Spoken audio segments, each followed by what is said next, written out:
I would have never known if I had not seen it with my own eyes. The dream catcher. Not the things we hang out our windows, those awful summer camp crafts projects made out of sticks and ropes and feathers and such. No, the dream catcher whom nobody has ever dared to see, imagine, or come to understand. To call a person who would be an insult to all the things real. Then again, it is as real as the people claims it to be, more so as the children. You see, I had lost my child many years ago, lost in a true sense, to the unknown. He played in the woods behind our cabin in the rural hills of Maine, a place though so remote, we typically went months during the winter, sheltered in our moodiest log cabin, living off of the earnings that we have saved throughout the summer and rations and supplies stocked in the fall. It happened on one cold and crisp autumn day, one of the last few days held when a child his age will go outside and play before the winter confined us. He begged me to go outside, knowing that once winter sank into its teeth in the air, we would have little or no chance to run and play. Understanding this, I allowed it. As we were not a lot of strangers, as there were none to worry about, I was preparing some food when we would need to preserve for the upcoming solitude, as we exit out of the house for the last time. After about an hour or so, I failed to hear the distant sounds of childlike imagination being brought to life through the stick, word, swords, and tree monsters. I looked outside the window and saw nothing. My son, no stranger to wandering off, prompted me to grab my coat and go in and search. After about 5 minutes of calling his name, "Charlie! Charlie! Charlie!" I began to panic. 3 weeks, 5 police searchers searched the helicopters, 2 flyovers later when the storm hit. Charlie was lost and all my efforts to search were called off. I was alone and had nothing to comfort my thoughts, but as the chance that somehow, some way he was still alive, out there somewhere, there was still a chance. A chance that was like a candle in a hurricane when the dreams began. At first they woke me, blurry visions of being half awake. Not so much during the sight, but the sounds. Charlie was calling for me, "Daddy! Daddy!" Only to come across my senses and plunge back into in that despair. More than once I thought of ending it all, but that freaking candle, would not go out. I could only think of one worse fate than the loss of my son. That would be to leave this world only to have him return. I could not let that happen. I had to know. After a few weeks, the dreams became more and more lucid. I could now see Charlie, but not how I remembered. He was almost like a ghost, transparent, but unlike a ghost, all gray and muted. He was golden, almost like looking out at a light bulb through a piece of parchment. He called for me. "Daddy! Daddy! I'm here! I'm here with the dream catcher!" I now had a new tormentor, my own mind. It was now March, and the weather had finally broke. The entire winter of merciless wind and snow had finally ended. Piled high, well above the edges of the roof, was the remainder of the worst winter anyone could recall. I needed to get out. Months after dreaming and pacing and planning, what would I do? Where would I go? Nobody to calm me already shaken nerves. Nothing to keep me grounded. Was I mad? Perhaps. But it would not stop me from trying. I packed all I could carry, knowing that I would find my boy in a state or die trying.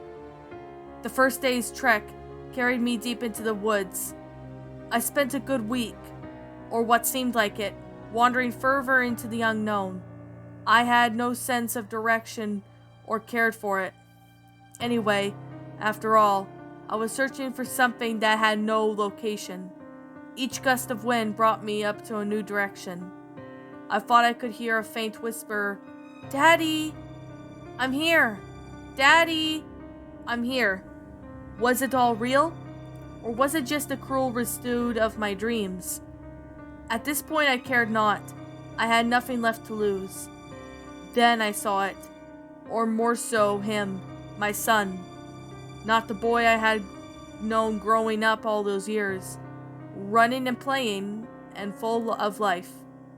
No, this is what was left.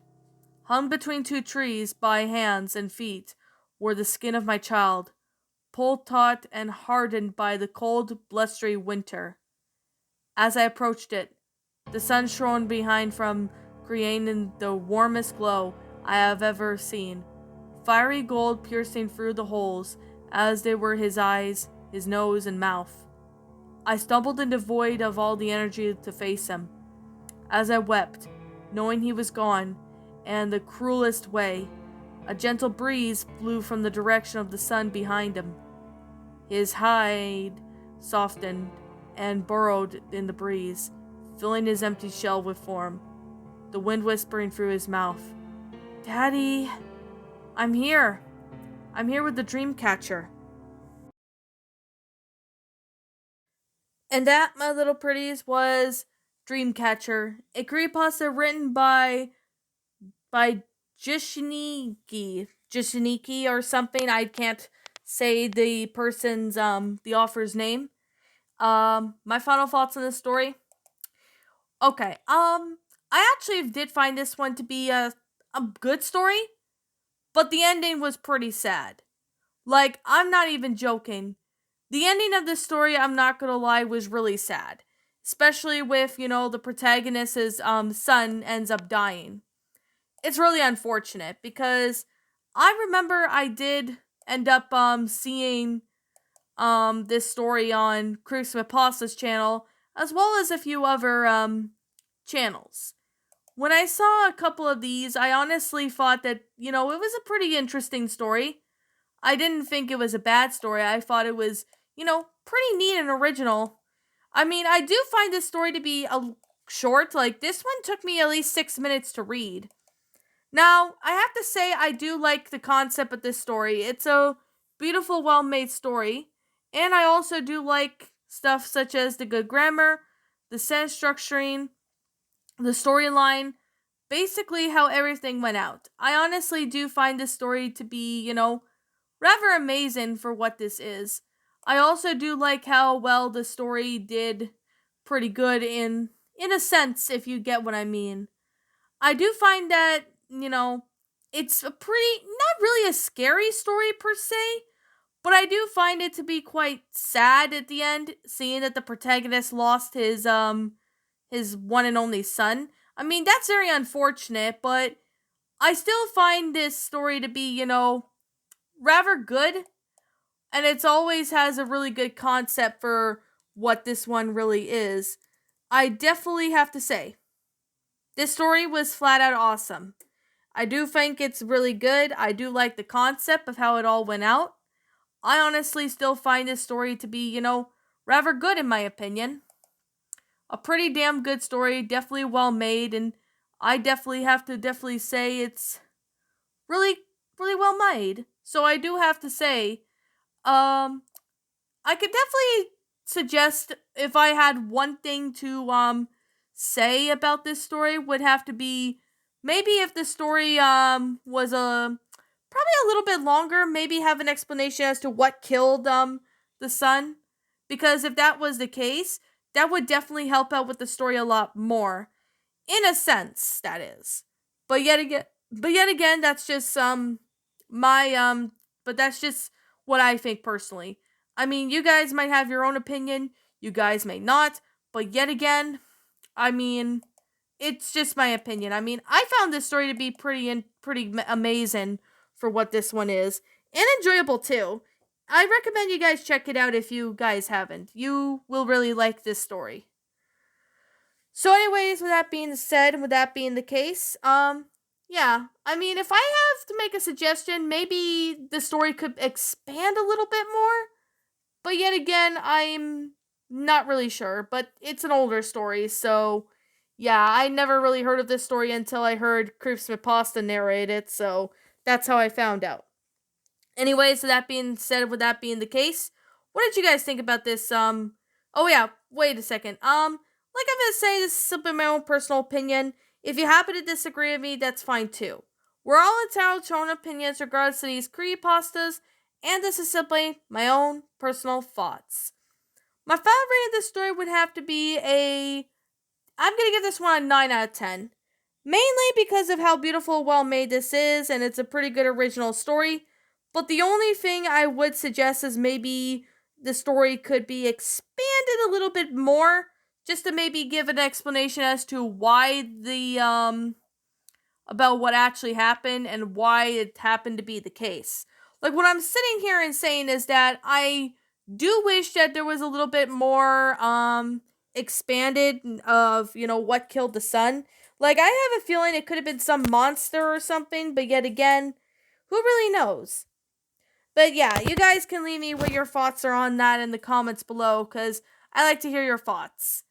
Anyways, that being said, and that being the case, what did you guys think about this creepypasta? Did you enjoy it? Did you not? Also, what you have done personally to help make this story a lot better? Feel free to leave me know what your thoughts are down in the comments section down below. I'm the Queen of Lions. Thank you so much for watching today's episode, and if you happen to be brand new here on this channel, be sure to like, comment, and subscribe, because I make brand new videos every single day. Don't forget to ring the notification bell to when I upload, so that way you guys will not miss an upload. And as always, please roll the outro because I'm out.